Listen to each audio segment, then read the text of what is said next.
নমস্কাৰ সকলোলৈকে ইংৰাজী নৱবৰ্ষ আৰু ভোগালী বিহুৰ শুভেচ্ছা জনালোঁ। বিহু বুলি সৰু আপী হোষ্টেলৰ পৰা আহি মেহেন্দি লগাত লাগিছে আৰু ডাঙৰ আপীয়ে কৰি আছে কাম আৰু এয়া জিলাপি বনাবৰ কাৰণে বেটাৰ ৰেডি কৰি থৈ দিছে আৰু এয়া সৰু আপীৰ মেহেন্দি লগোৱা কমপ্লিট। মায়ে আনিলে ভাগৱত পাঠৰ পৰা প্ৰসাদ। উৰুকাৰ দুপৰীয়াৰ সাজত ডাঙৰ আপীয়ে ভাজি আছে ৰৌ মাছ আৰু সৰু আপীয়ে ভাজি আছে ফুলকবি।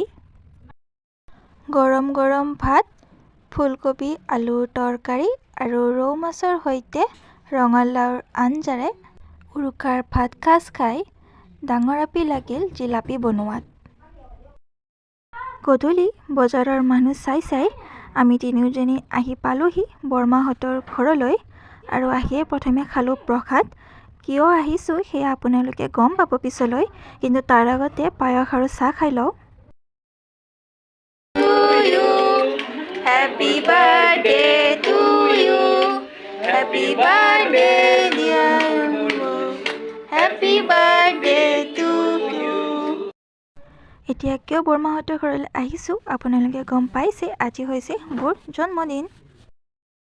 বৰমাহঁতৰ ঘৰৰ পৰা আহি সৰু আপী ডাঙৰ আপী মিলি লাগিলোঁ উৰুকাৰ ৰাতিৰ সাজ বনোৱাত আৰু ইয়াৰে এটা ডাঙৰ আপী সৰু আপী ভিডিঅ' মোৰ ইনষ্টাগ্ৰাম পেজত দিয়া আছে, আপোনালোকে চাই ল'ব।